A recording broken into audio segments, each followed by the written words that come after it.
Hey guys, what's going on? John here from What's Spinning, here tonight to chat about this new Tribulation album where the gloom becomes the sound. Tribulation are a Swedish heavy metal band who, when I first heard them in the early days, I had a feeling they were going to do some pretty big things. Their debut, The Horror, had some pretty great moments to it, but I thought they could do a lot bigger. But around the time of the Formulas of Death, for me, it really started to click with Tribulation. Tribulation, to me, embodied everything that was great and glorious and over the top as classic heavy metal bands, but were also super bold and super progressive. They blatantly referenced heavy metal and goth culture. I mean, I was at a bar once and I heard them playing some of the material off Children of the Night set to Vincent Price movies, and I thought it was the coolest freaking thing ever. At the time, I was craving this in heavy metal, and they were scratching so many itches. Their Children of the Night album was everything I wanted to hear in metal at the time. It was campy and over the top, but it was also epic and triumphant and well written. And 2018's Down Below really caught me off guard. It was probably my favorite metal album of the year and ended up being one of my favorite albums of the year. Tribulation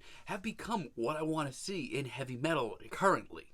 And I am pleased to tell you that the singles leading up to this album freaking rule. This album starts off with In Remembrance. And I mean, I'll tell you this, I can't help but eat this up. It's got this almost dark fantasy vibe to it. It's super campy, but I love that in metal. Then we have this big meaty riff that just comes crashing in, as well as these harsh vocals. It's just so triumphant, even if it's not the most ripping or cutting track. There's everything here from nods to classic heavy metal to some gothic undertones. It's the very Tribulation sound. But like the title suggests of this track, there is a sadness to this. But by this point, they're just so confident with their sound, they end up rocking it really well. Hour of the Wolf, on the other hand, is a lot more true to form. This just takes off right away. I love just how triumphant and epic these guitars are. It's heavy, but it's also catchy just enough to be a little easier on the ears to take in. I will say this, though. I continue to feel like there is this great sorrow to Tribulation this time around. It makes them sound a little bit more human.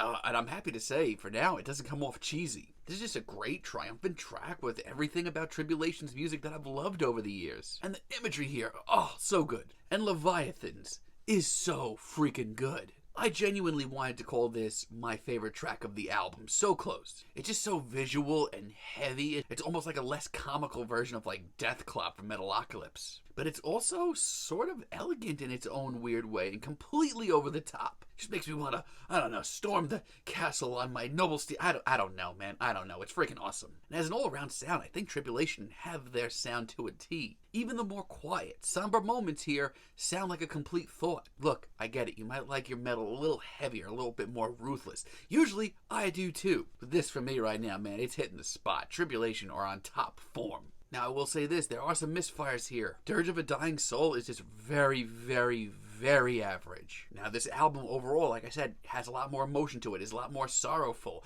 A dirge, like this is titled, is just what I want to hear right now. And let me tell you, some of the more tragic moments on this track aren't actually that bad. It does encapsulate a lot of the more emotional sides of Tribulation's music. But for everyone who's kind of not into this new, more human sound of Tribulation, for a few short minutes here, I actually get it. There are a couple of elements from start to finish that I do like, but overall, this isn't nearly as thunderous or epic as it could have been. And The Wilderness as a finale is actually a letdown for me. It has the makings for something above average, and lyrically, it's spot on, man. But it's also super, super, super blown out of proportion. It didn't need to be this long. They do things half of this distance on this album that are so much more concrete and complete. But outside of that, man, Tribulation take a lot of risks here, and I think most of them pay off. Lethe is a nice little instrumental interlude, and yes, it's about as far as metal as you can get. But it's actually really gorgeous and really well performed and drives home a lot of the themes here. And no, I don't think you absolutely need to hear it, but I think it fits, even if it does sound like,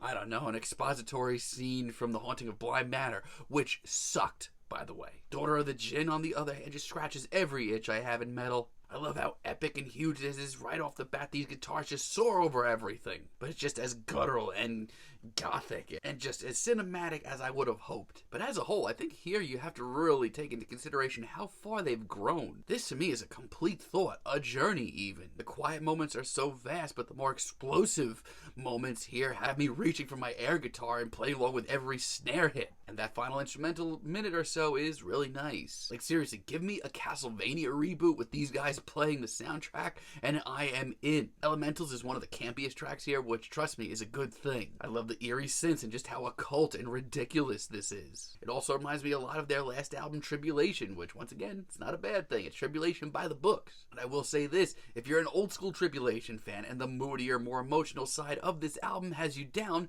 give this a shot. Inanna, on the other hand, honestly, took me a little while to get used to. It took me a little while to grow on. It is pensive, but I think it's justified. It has these big, sorrowful licks and one of the most vicious performances here. And at first, I thought it was too light. It is one of the least gigantic tracks here, but it has Tribulation's personality, their trademark lyrics, and a ton of emotion. I think it works. And Funeral Pyre is the best track here. One of the best metal tracks I've heard in a while. If you're looking for a no-frills, nothing fancy, straight-up metal thrill ride, here it is. It's just so throttling, so epic. But it's also just catchy enough to be super memorable. It's epic, it's wild, it's Tribulation.